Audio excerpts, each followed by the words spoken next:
So let's go into your restorative justice Sure. nonprofits then, because this is the other side. It's like, where do you draw the line to wanting to help people and then getting them back out into the community, and what kind of programs, can do this? What sort of metrics would we need in order to create successful programs? Because you're on the board of one nonprofit, right? Yeah, our nonprofit has been operating for a number of years, right? And to date, we have 0% recidivism rate.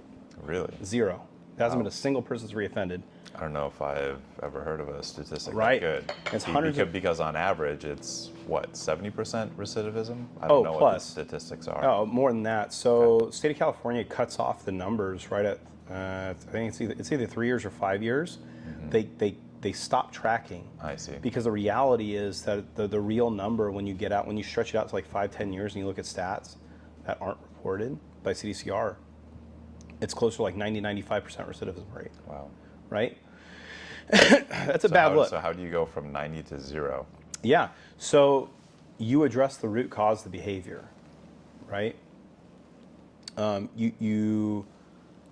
These guys commit crimes when they're younger, for the most part, and they end up in gangs. They end up on the streets. They end up partaking in criminal activity because they were abused, because their parents were crackheads, and what else did they have? Because they lived in gang-ridden, violence-ridden areas, and what else is there? They need to eat, right? So you kind of start that slippery slope, and you start kind of like, it's kind of the same way in psychology, right? You don't go,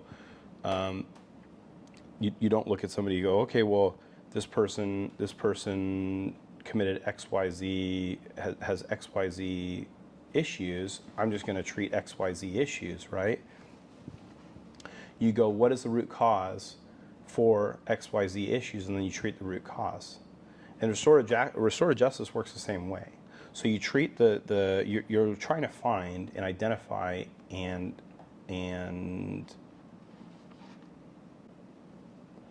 resolve, come to peace with, or deal with the root cause of those issues, even though those issues stem from a young age, right? These traumas, these experiences.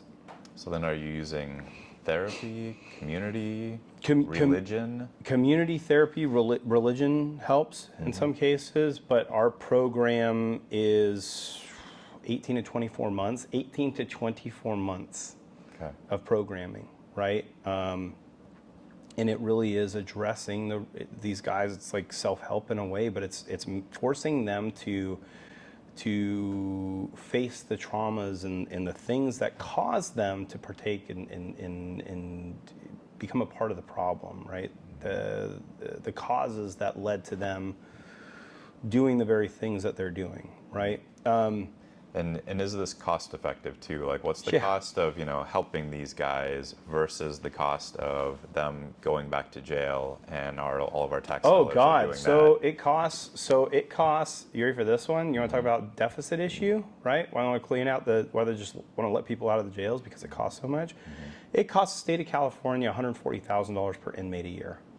$140,000 per inmate per year, right?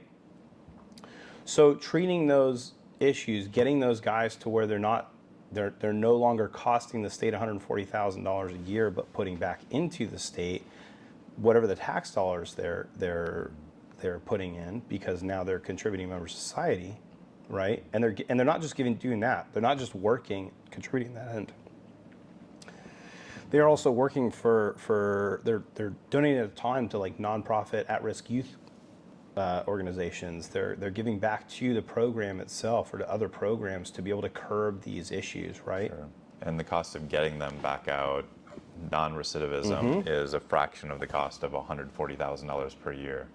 And so it sounds like the legislature has the general right idea of wanting to not imprison as many people, but they have no path for them to become normal contributing citizens. Right. They go immediately back into the gang activity or whatever they were doing before they were put in prison.